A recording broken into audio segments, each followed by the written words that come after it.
नमस्कार, बहुत स्वागत है आपका। आप देख रहे हैं क्रिकेट धमाका। आपके साथ मैं हूं ज्योत्सना पाटनी। 19 सितंबर को शुरू हुआ आईपीएल का 13वां सीजन अब अपने अंतिम पड़ाव पर पहुंच गया है।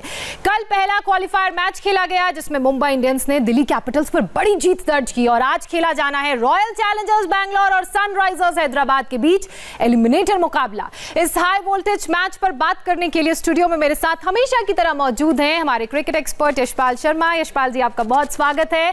साथ ही आज हमारे साथ एक खास मेहमान हैं जो स्टूडियो में जुड़ चुके हैं। ये कोई और नहीं बल्कि हैं पूर्व क्रिकेटर सिद्धार्थ वर्मा। सिद्धार्थ, आपका बहुत स्वागत है। सिद्धार्थ की अगर बात करें तो ये पहले भी क्रिकेट खेल चुके हैं और आज हमारे साथ इंडिया टीवी पर कर रहे हैं debut as an expert. India TV की क्रिकेट पिच से मेरे साथ मेरे सहयोगी वैभव भोला भी जुड़ चुके हैं। इन तीनों से हम सवाल करेंगे और उनके जवाब लेंगे, लेकिन सबसे पहले बात रॉयल चैलेंजर्स बैंगलोर और सनराइजर्स हैदराबाद के बीच खेले जाने वाले आज के मुकाबले की कर लेते हैं। तो आज का मुकाबला इसलिए भी इन दोनों टीमों के लिए अहम है क्योंकि ये है एलिमिनेटर और जो भी जीतेगा फिर वो खेलेगा क्वालिफायर 2।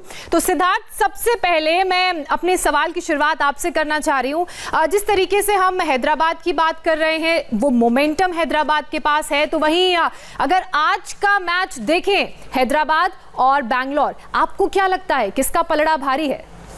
मुझे लगता है करंट फॉर्म और टीम कॉम्बिनेशन के हिसाब से जो एसआरएच है, एसआरएच की टीम बहुत अच्छा कर रही है। पिछले 3 मैच लगातार उन्होंने जीते हैं और उनके जो डोमेस्टिक प्लेयर्स, जो इंडियन प्लेयर्स हैं और जो इंटरनेशनल प्लेयर्स हैं, दोनों बहुत ही अच्छी फॉर्म में हैं, बहुत अच्छा खेल रहे हैं। तो मेरे हिसाब से एसआरएच फेवरेट है आज के मैच जी।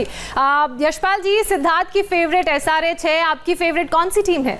देखिए, आरसीबी का दबदबा होना चाहिए अगर देखें तो, क्योंकि जिस तरह से वो खेलते आए हैं इस बार कोई गिरते पड़ते नहीं पहुंचे हैं, लेकिन दबाव दोनों पर रहेगा। अगर आप देखें तो दबाव दोनों पर रहेगा और साथ ही साथ जैसे कल मैच हुआ उसमें दबाव था लेकिन डर नहीं था। उनको मालूम था जो हारेगा उसको एक और मौका मिलेगा, लेकिन आज जो डर होगा वो जो अच्छा खेलेगा वो ही पार पाएगा उस डर से, क्योंकि सब दोनों को मालूम है जो हारा उसको घर जाना पड़ेगा, यहाँ से वापसी नहीं है। तो आज शॉट सिलेक्शन बहुत अच्छी होगी और एक अप्रोच बहुत डिफरेंट टाइप की होगी जिसको हम हमेशा कहते हैं कि वो प्रोफेशनल क्रिकेट देखी जाएगी आज। वैभव, दोनों ही एक्सपर्ट्स की राय आपने जान ली है। क्रिकेट पिच से आप जुड़ रहे हैं। मैं आपसे जानना चाहूंगी कि आपको क्या लगता है कि आज कौन सी टीम का प्रोफेशनल फ्रंट देखने को मिलेगा? हालांकि कोशिश सबकी यही रहती है, और आरसीबी के लिए क्या चैलेंजेस रहेंगे? देखिए, आरसीबी मेरे हिसाब से आज के मैच में फेवरेट साबित हो सकती है। भले ही पिछले 4 मुकाबले आरसीबी हारी है, उसके बाद भी इनको प्लेऑफ में जगह मिली है, लेकिन फिर भी आरसीबी में ऐसे खिलाड़ी हैं जो अपने दम पर ना मैच बदलने का रुख रखते हैं। और सबसे पहले यहाँ बात करनी होगी आरसीबी के कप्तान जो है विराट कोहली। आज एक बड़ा मैच है और आरसीबी जरूर चाहेगी कि इस बड़े मैच में उनके जो सबसे बड़े खिलाड़ी हैं विराट कोहली जरूर रन बनाए। लेकिन थोड़ी सी विराट की और कोहली की अगर हम बात करें तो एक गेंदबाज है यहाँ पे संदीप शर्मा। संदीप शर्मा एक ऐसे गेंदबाज है जिन्होंने विराट कोहली के खिलाफ अब तक आईपीएल के इतिहास में 50 गेंद डाली है और विराट कोहली को 7 बार आउट किया है। अब अभी से पहले हमने क्या देखा था कि Virat Kohli James Anderson, Stuart Broad के आगे स्ट्रगल करते थे, लेकिन ये एक इंडियन डोमेस्टिक गेंदबाज है जिसके आगे विराट कोहली काफ़ी ज़्यादा स्ट्रगल कर रहे हैं। तो सिद्धार्थ आपके साथ मौजूद है, मैं उनसे जानना चाहूँगा, विराट कोहली को बहुत क्लोजली उन्होंने मॉनिटर किया, दिल्ली में साथ भी खेल चुके हैं। तो सिद्धार्थ, आपको क्या लगता है कि विराट कोहली संदीप शर्मा के आगे स्ट्रगल कर रहे हैं, क्या रीज़न है इसका? देखिए वैभव, मुझे ऐसा आप आंकड़े तो बता रहे हैं कि वो 7 बार आउट हुए हैं, पर मुझे ऐसा नहीं लगता कि वो बहुत स्ट्रगल कर रहे हैं। इन आंकड़ों के हिसाब से हमें ऐसा लग रहा है कि वो उन पर लगातार आउट हो रहे हैं। टेक्निकली कोई गलत नहीं है विराट की बैटिंग में, पर क्योंकि संदीप शर्मा की जो स्विंग है वो बाकी बॉलर से थोड़ी सी ज़्यादा है, तो उसी में और बाकी बॉलर्स में वो स्विंग नहीं है। तो जब संदीप शर्मा को खेलते हैं तो परेशानी हल्की सी ज़्यादा स्विंग में वो थोड़ी सी चूक हो रही है। और क्या मुझे लगता है थोड़ा सा ध्यान देंगे और इस चीज़ को ध्यान रखेंगे और वो आज अच्छा करेंगे। फुटवर्क आपको लगता है कुछ बदलाव करना चाहिए विराट कोहली को? क्योंकि हमें हमेशा देखा है कि जब थोड़ी गेंद स्विंग हो रही थी, बाहर की तरफ जा रही होती है, उन्होंने हमेशा परेशानी होती है। अब मुझे लगता है कि इतने बड़े वो प्लेयर हैं, थोड़ा सा ये आज उनके दिमाग में हो सकता है, क्योंकि बहुत इंपॉर्टेंट मैच है। पर मुझे लगता है कि विराट इस चीज़ को ध्यान में रखते हुए आज बहुत अच्छा खेलेंगे, अपनी टीम को जिताने की कोशिश करेंगे। बिल्कुल, जैसा कि सिद्धार्थ कह रहे हैं कि विराट को आज अच्छा खेलना होगा, परफॉर्मेंस पर ध्यान देना होगा।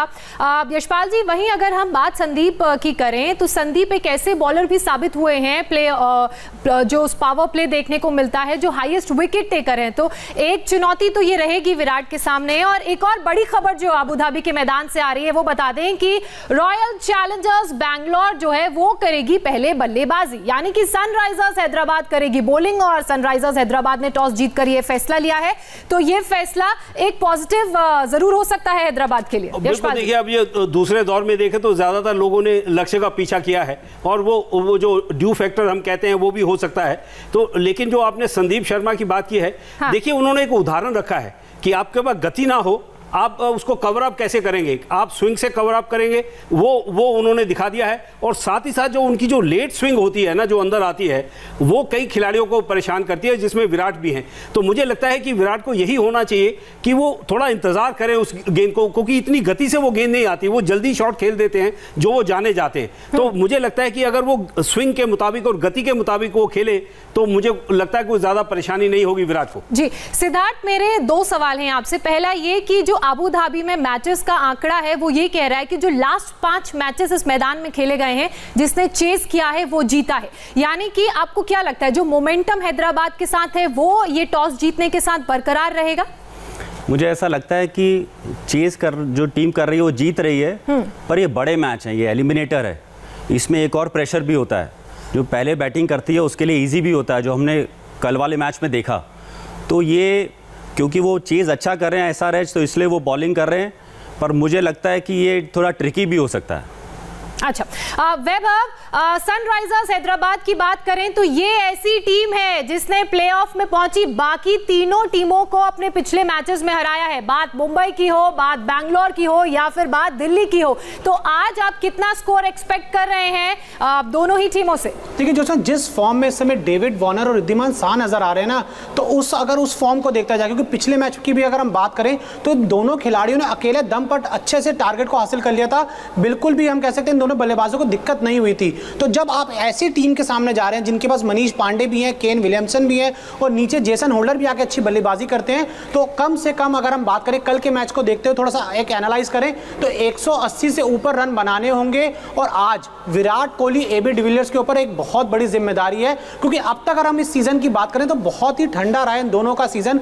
विराट कोहली की अगर हम वो 90 रन की एक पारी को छोड़ दें, उसके अलावा विराट कोहली के बल्ले से ना हमें कोई भी इंपैक्ट इनिंग देखने को नहीं मिली है। तो आज एक बड़ा मौका है इन बड़े खिलाड़ियों के पास एक बड़ी शानदार पारी खेलने का, जिससे जो सनराइजर हैदराबाद के जो बल्लेबाज है ना वो पहले ही बैकफुट पर आ जाए। देखिए अगर आप सामने स्कोर बोर्ड पर 180 या 200 रन लगा देते हैं ना, तो फिर जब आपकी जो टीम चेस करने उतरती है वो पहले ही दबाव में आ जाती है, क्योंकि आपको हर ओवर में कम से कम 10 रन बनाने ही होते हैं। तो अगर आपको साइकोलॉजिकल एडवांटेज चाहिए तो आप जाइए स्कोर बोर्ड पर 180 और 200 तक रन बनाइए, जिससे सनराइजर हैदराबाद अपने आप ही घुटने टेक दे। क्या आप इस बात से इत्तेफाक रखते हैं कि बैंगलोर के जो मिडिल ऑर्डर के बल्लेबाज हैं वो स्ट्रगल कर रहे हैं, और बैंगलोर की बात करें तो कुछ टाइम से उनके जो बॉलर्स हैं वो एज अ यूनिट अच्छा प्रदर्शन दिखा नहीं पा रहे हैं? देखिए ये चिंता पहले से ही है, वो विराट को भी मालूम है, डिविलियर्स को भी मालूम है। पडिक्कल एक अच्छा कर रहे हैं, लेकिन वो अगर आप उनके रिकॉर्ड देखेंगे पडिक्कल के, वो 50 और 60 के करीब खेलते हैं और फिर अपना विकेट खो देते हैं। वो मैच विनर नहीं बने हैं। मैं हमेशा बार बार इसकी चर्चा करता हूं कि इसमें अगर कोई मैच विनर है वो जोड़ी है, वो है डिविलियर्स और विराट। उनको ही चलना, वो भी जानते हैं कि उनको वो चलेंगे तभी 170 180 स्कोर पहुंचेगा, नहीं तो वो कहीं कहीं लटक जाएंगे बीच में। तो मुझे लगता है कि आज मौका है दूसरे खिलाड़ियों के पास कि वो ऐसा कुछ कर दे ताकि वो दबाव थोड़ा कम हो जाए विराट और डिविलियर्स के ऊपर से। अच्छा सिद्धार्थ, आप कितना स्कोर एक्सपेक्ट कर रहे हैं आरसीबी से आज? मुझे लगता है 170 प्लस 180 के आसपास उनको बनाना चाहिए जी। और जैसा यशपाल जी ने कहा, SRH के पास मुझे ऐसा लगता है कि मैच विनर्स ज़्यादा हैं।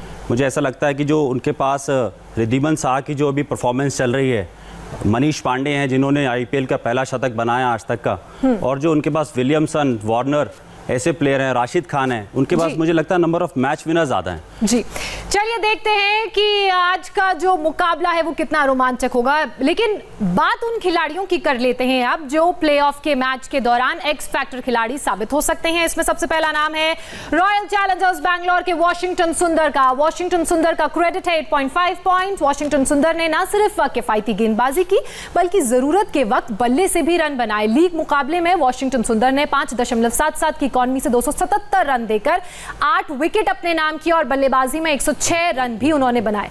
सनराइजर्स हैदराबाद के टी नटराजन का क्रेडिट है 8 पॉइंट्स। नटराजन ने सनराइजर्स हैदराबाद को भुवनेश्वर कुमार की कमी बिल्कुल भी खलने नहीं दी। अपनी शानदार गेंदबाजी से टी नटराजन ने टीम को प्लेऑफ तक पहुंचाया। उन्होंने लीग मुकाबलों में 14 मैचों में 14 विकेट लिए हैं। इसके अलावा एक और खिलाड़ी हैं जो एक्स फैक्टर खिलाड़ी साबित हो सकते हैं और वो हैं सनराइजर्स हैदराबाद के केन विलियमसन। केन विलियमसन की बात करें तो इनका क्रेडिट है 9 पॉइंट्स। इन्होंने लीग मुकाबलों में 10 मैच में 200 रन बनाए हैं। सीजन में इनके नाम एक अर्धशतक है। मिडिल ऑर्डर में केन विलियमसन की मौजूदगी सनराइजर्स की बैटिंग लाइनअप को मजबूती देती है। और यशपाल जी, जिस तरीके से सिद्धार्थ बात भी कर रहे थे कि जो मैच विनर प्लेयर्स हैदराबाद के पास हैं, उन्हीं में अगर इन दोनों को भी जोड़ दिया जाए, टी नटराजन और केन विलियमसन, तो धमाका हो जाएगा। देखिए केन विलियमसन पर मुझे ज़्यादा भरोसा है। मैं उसको विराट और वार्नर के बराबर गिनता हूँ क्योंकि उसकी जो क्लास है वो बहुत अलग सी है। वो जिम्मेदारी से खेलते हैं। जब भी आते हैं, देखिए खिलाड़ी है, कभी भी आउट हो सकता है, लेकिन ऐसा खिलाड़ी केन विलियमसन जैसा जब वो मैदान पर आता है वो इतनी कोशिश करता है कि मैं अच्छी गेंद पर आउट हूँ, अपना विकेट ऐसे ही नहीं दे जाऊं ताकि वो आसानी से गेंदबाज मेरी विकेट ले जाए। तो ये कोशिश करता है केन विलियमसन। तो मुझे लगता है उस पर ज़्यादा एसआर की टीम जो है वो ज़्यादा भरोसा करेगी। जी सिद्धार्थ, टी नटराजन को लेकर आपकी क्या राय है? क्या आज वो स्पेल देखने को मिलेगा उनसे? बिल्कुल, मुझे लगता है जिस फॉर्म में टीम चल रही है वो कॉन्फिडेंस के साथ मैच में उतर रही है, उनकी तरफ से भी और मुझे लगता है बाकी प्लेयर्स की तरफ से भी। और जैसे यशपाल जी ने कहा, केन विलियमसन एक बहुत ही दिलचस्प प्लेयर है, कई क्रिकेटर्स का फेवरेट प्लेयर है। तो ऐसे लोग, अगर केन विलियमसन के रन बनाने भी अभी बाकी हैं, अगर वो अच्छा करता है, टी नटराजन अच्छी बॉलिंग करता है, तो एसआरएच के चांसेस अच्छे हैं। चलिए, एसआरएच के चांसेस अच्छे हैं। दोनों ही एक्सपर्ट की राय आपने सुनी और इंडिया टीवी की क्रिकेट पिच से मेरे सहयोगी वैभव बोला भी जुड़े थे। आप दोनों का बहुत शुक्रिया। वैभव, आपका भी बहुत शुक्रिया। क्रिकेट धमाका में फिलहाल इतना ही, लेकिन मैच के नतीजों के बाद आपसे फिर मुलाकात होगी और उस पर करेंगे एनालिसिस। फिलहाल रुक रहे हैं हम एक छोटे से ब्रेक के लिए। ब्रेक के बाद बताएंगे सीएए पर गृह मंत्री अमित शाह ने आज क्या बड़ी बातें कही।